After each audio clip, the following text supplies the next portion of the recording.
말씀 누가복음 14장 25절에서 35절까지 말씀 보겠습니다. 한 절씩 교독합니다. 수많은 무리가 함께 갈새 예수께서 돌이키사 이르시되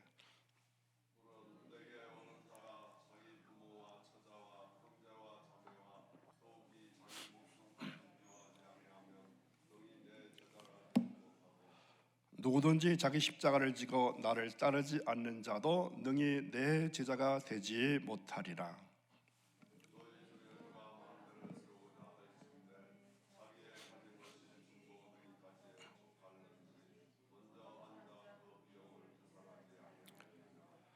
그렇게 아니하여 그 기초만 쌓고 능히 이루지 못하면 보는 자가 다 비웃어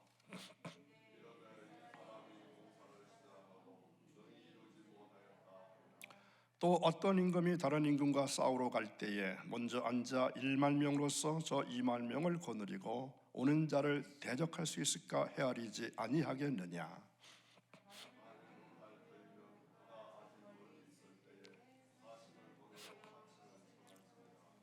이와 같이 너희 중에 누구든지 자기의 모든 소유를 버리지 아니하면 능히 내 제자가 되지 못하리라.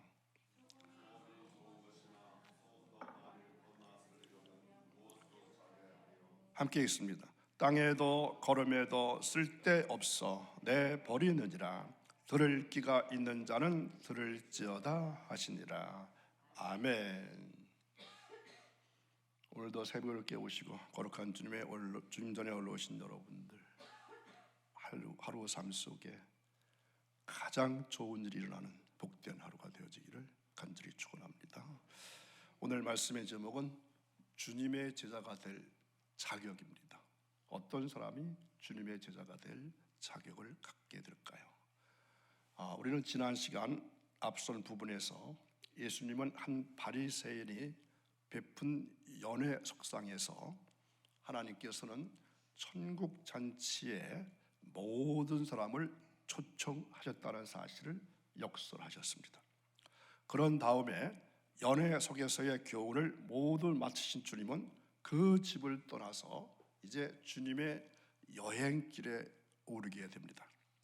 바로 그때에 주님은 주님을 따라오는 큰 무리들을 목격하게 됩니다. 그때 주님은 당신의 제자들 자의 각오를 가르치게 되셨습니다. 주님은 말씀하시기를 단순하게 일시적인 충동에서나 혹은 군중 심리에 휩싸여서 주님을 따르려 하는 자는 결단코 주님의 제자가 될 수 없다 하는 사실을 가르치셨던 것입니다. 이것은 마치 먼저 생각했던 말씀이었던 이 좁은 길 또는 좁은 문 기억하시죠? 이 좁은 길, 좁은 문의 비유를 연상시키는 가르침이라고 할 수 있습니다. 주님의 제자가 된다는 일은 참으로 영광스러운 일입니다.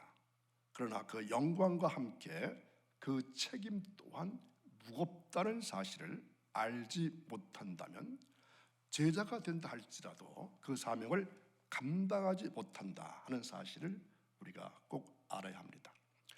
많은 사람은 제자의 영광만을 바라보고 그것을 원하고 있기 때문입니다. 주님 생존 당시에도 제자들의 수요는 많았습니다. 그러나 그 제자들이 어려움을 당했을 때는 어떻게 했을까요? 다 스승을 배반했습니다. 그 말씀이 요한복음 6장 66절에 나타나 있습니다. 함께 있습니다. 그때부터 그의 제자 중에서 많은 사람이 떠나가고 다시 그와 함께 다니지 아니하더라. 아멘. 제자 중에서 많은 사람이 떠나가고 다시는 주님과 함께 가지 않았다는 말씀입니다. 12명의 제자 중에도 가룟 유다가 주님을 배반하는 자리에 떨어졌습니다. 제자라는 말은 이 만다노 이렇게 말하는데 이 헬라어 동사에서 유래된 말입니다. 이 말에서 두 개의 단어가 파생되었는데 하나는 다른 사람의 가르침을 따른다는 뜻이고 또 하나는 가르치다, 훈계하다 이러한 뜻이 들어가 있습니다. 그리고 제자라는 말은 이 헬라어 언어의 내용 중에는 반드시 구원받은 사람이라는 의미가 내포된 것이 아니라고 하는 말씀입니다. 다시 말하면 하나님의 선택받지 못한 무리 가운데서도 제자라는 이름을 가지고 있는 사람이 있다는 것입니다. 물론 그들은 참 제자가 아닙니다. 우리가 구원받기 위해서 어떤 공로를 세워야 하거나 할 필요도 없고 또 그렇게 할 수도 없음은 성경이 분명히 가르치는 진리입니다. 구원은 오직 하나님의 은혜로 믿음을 통해서 하나님께서 선물로 주시는 것이지 우리가 행한 일에 당연한 그러한 대가로서 얻는 것은 아닙니다. 이것은 우리 기독교가 다른 모든 종교와 구별되는 가장 큰 특징 중에 하나이고 결코 이 문제는 타협할 수 없는 진리입니다. 이것이 무너졌을 때 신앙인들은 오직 믿음과 오직 은혜를 부르짖으면서 그들은 남은 삶을 이 진리를 지키는 데 사용했습니다. 그런데 인간은 참 단순하기도 하고 어쩌면 또 영악하기도 해서 이 귀한 진리를 오용하고 남용했습니다. 다른 거 다 필요 없고 그저 믿기만 해. 그러면 하늘나라에 간다던데 이렇게 값싼 구원을 만들어냈습니다.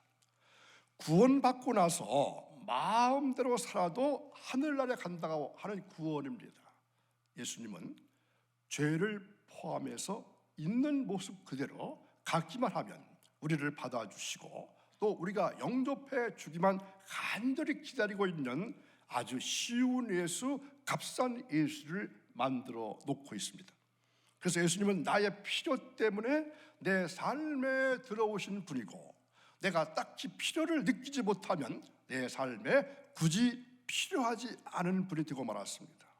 이렇게까지 생각하지는 않는다 할지라도 예수님을 믿는다고 말한 많은 사람들이 구원을 내가 하늘나라에 갈 수 있게 된 것 정도로만 여기고 있다는 것입니다. 구원받은 이후의 삶은 잘 살면 좋지만 그저 상을 주신다고 하니까 격려하면 좋지만 그것이 구원과 직결된다 이렇게 생각하지 않습니다. 반드시 그렇게 말씀에 순종해서 살아야 한다고는 생각하지 않는다는 것입니다. 이 구원이라는 단어 자체가 약간은 오해하게 만드는 그러한 부분도 없지 않아 있을 것입니다. 자, 예를 들어서 여러분 중에 물에 빠져서 죽을 뻔한 적이 있으실까요? 내가 물에서 빠져 죽어갈 때 누군가가 나를 구해주면 그 사람에게 어떻게 할까요? 그 사람에게 참으로 큰 감사를 표할 것입니다. 어쩌면 평생 동안 감사하면서 은혜를 잊지 않겠다고 하거나 명절 때마다 선물 들고 찾아갈 수도 있을 것입니다. 하지만 그렇다고 해서 내가 그 사람에게 이제 저는 당신 것입니다. 당신이 원하는 삶을 살겠습니다. 이렇게 하지는 않을 것입니다. 만일 그렇게 한다면 구해주는 사람도 좀 부담스러울 것입니다. 성경이 말하는 구원은 우리가 영원한 멸망에서 구원을 받아가지고 진정한 삶, 영원한 생명을 얻는 것을 말합니다. 구원받은 것을 강조합니다. 하지만 그것이 구원의 전부는 아닙니다. 구원받은 자들은 또한 하나님의 원수에서 하나님의 자녀가 됩니다. 하나님과 화목하게 된 것입니다. 죄 가운데 죽은 자들을 하나님께 살리셔서 새 생명 가운데 살아가게 하십니다. 이것이 구원이라고 하는 말에 담겨있는 의미입니다. 이것은 거듭남을 말합니다. 사탄의 권세 아래 있던 자들이 하나님 나라의 백성이 된다는 것, 하늘나라의 시민이 된다는 것을 의미합니다. 이 모든 것들이 사실은 구원 가운데 함께 있는 것입니다. 이 중 어느 것은 받고 어느 것은 받지 않고 할 수가 없습니다.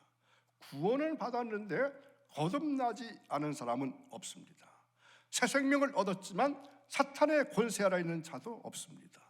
이 모든 것들은 한순간에 발생하는 사건이고 동시에 영원한 변화를 가져오는 놀라운 사건입니다. 예수님께서 오늘 말씀하신 제자됨도 사실 똑같은 말입니다. 제자가 되는 것도 구원, 거듭남, 또 영생을 얻음, 예수님을 영접함, 하나님 나라의 백성이 됨과 다르지 않다는 것입니다.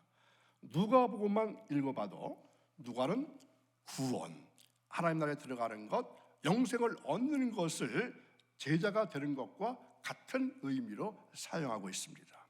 물론 조금씩 강조하는 부분은 다르다 할지라도 예수님께서는 예수님의 제자가 된다고 하는 것이 어떤 의미인지를 가장 확실하고도 분명한 어조로 말씀하셨습니다. 자, 제자가 될 사람은 어떤 각오가 필요할까요?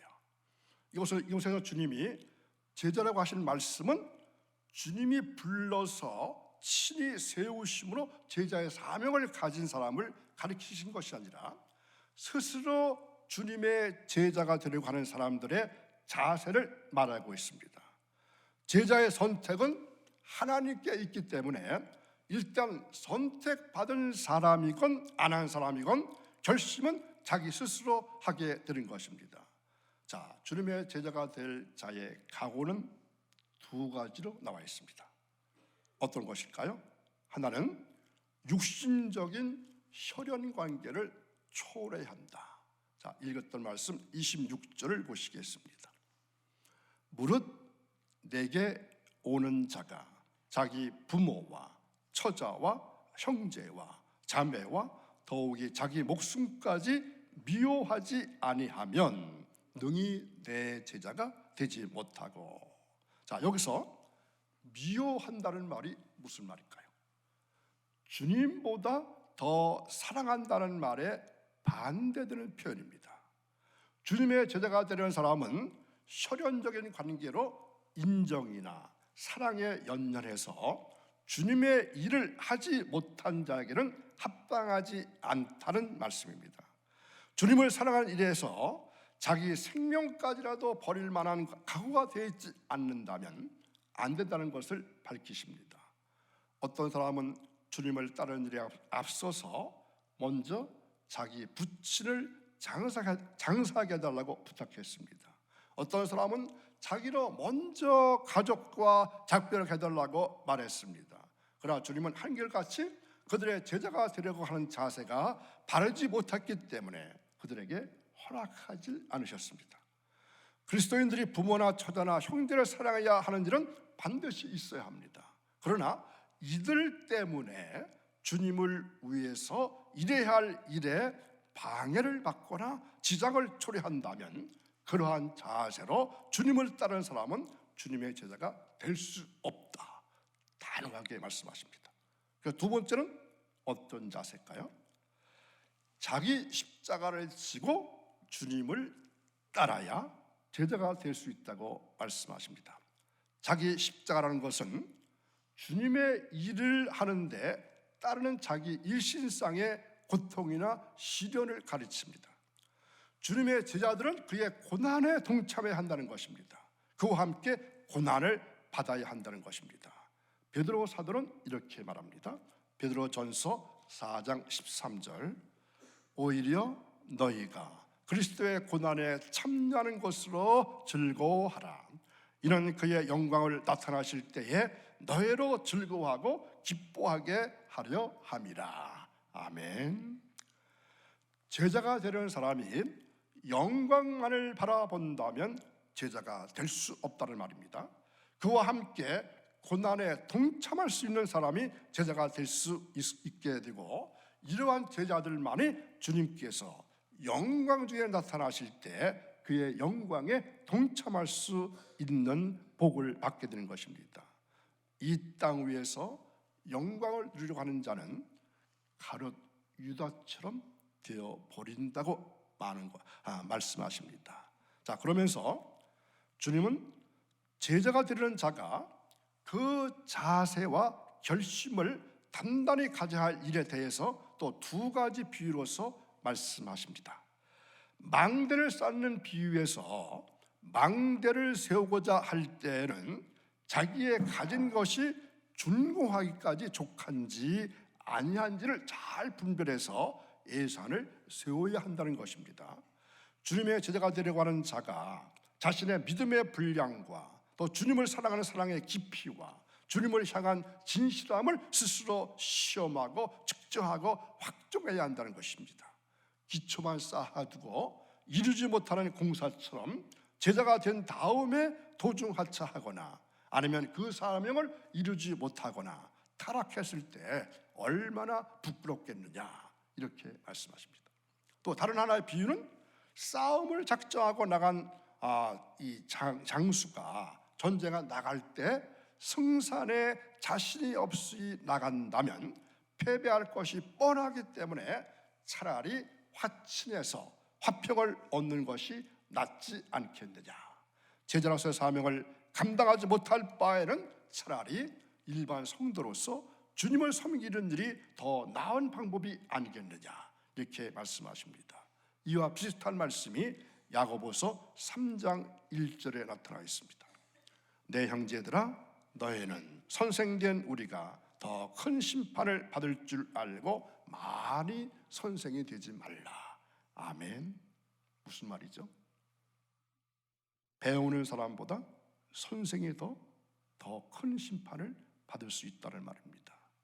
그래서 가르치는 자의 위치에 있는 사람은 정말로 이 말씀을 두렵고 떨리는 마음으로 매일같이 묵상할 수 있기 바랍니다.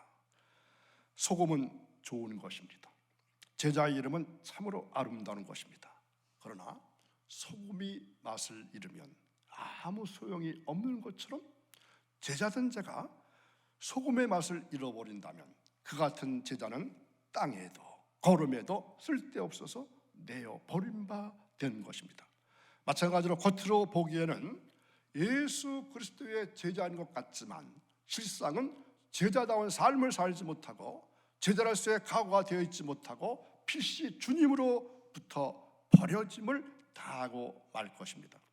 또한 소금은 짠맛으로 음식의 맛을 돋우고 또 물질의 부패를 방지하기도 합니다. 이 짠맛을 내기 위해서 소금은 당연히 자기를 희생시키고 자기를 소멸시켜야 합니다. 마찬가지로 주님의 제자가 되는 사람은 주님을 위해서 자신을 철저히 희생할 줄 알아야 하고 자기 아집이나 자기 고집이나 자기 소유를 철저히 포기할 수 있어야 합니다. 그럴 때 비로소 천국 건설에 기묘하게 쓰임받는 훌륭한 일꾼이 될 수가 있고 이 사탄과의 영적인 전투에서 필승하는 용감한 전수가 될 수가 있고 예수님의 충성스러운 제자가 될 수 있습니다. 하나님 나라의 잔치에 초대받은 사람들이 그 초대를 거절했던 이유가 무엇입니까? 그들이 지금 누리는 것을 포기하려고 하지 않았기 때문입니다. 우리도 같은 잘못을 반복해서는 안 될 것입니다. 제자의 삶을 살고자 고백한 분들은 참된 제자의 모습이 어떤지 다시 한번 생각해 볼 수 있기를 바랍니다. 하나님께 약속하신 나라는 하늘나라이지 이 지상 천국은 아닙니다. 혹시 지상 천국을 추구하고 있는 모습은 없는지 살펴보시기 바랍니다. 어쩌면 내 주변의 사람들이 천국의 가치를 모르는 것은 내가 지상 천국에서 살 것처럼 살고 있어서 그렇게 들리는지 모르겠습니다.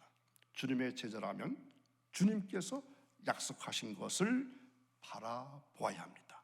진정한 하늘나라를 바라보며 그 예수님만을 바라보시고 그 예수님의 제자로서 이 땅에서 살아가시는 여러분 모두가 되시기를 주님의 이름으로 축원합니다. 기도하겠습니다. 하나님 아버지, 저희들이 신앙생활을 하면서 높은 자리에만 올라가려고 하고 아무것도 하는 것 없이 영광만을 바라보게 보면서 신앙생활 한 것은 아닌지 지난 날을 돌아볼 수 있는 귀한 시간, 복된 시간 될 수 있기를 간절히 원합니다. 그래서 회개할 수 있을 때 회개할 수 있게 도와주시고 새로운 마음과 새로운 각오 가지고 이제 새로운 해를 맞이할 수 있도록 도와주시기를 원합니다. 제자의 삶은 끊임없이 내 십자가를 내가 지고 가는 삶인 것을 다시 한번 알게 해주시니 감사합니다. 하나님, 이제 지난 1년의 삶을 되돌아보면서 잘못한 거 하나님께 회개하고 반성하고 이제 새로운 마음으로 새해를 맞이할 수 있도록 도와주옵소서. 이 한 날도 주님께서 동행하시는 복된 하루가 이어지기를 원하며 예수님의 이름으로 감사하며 기도하옵나이다. 아멘.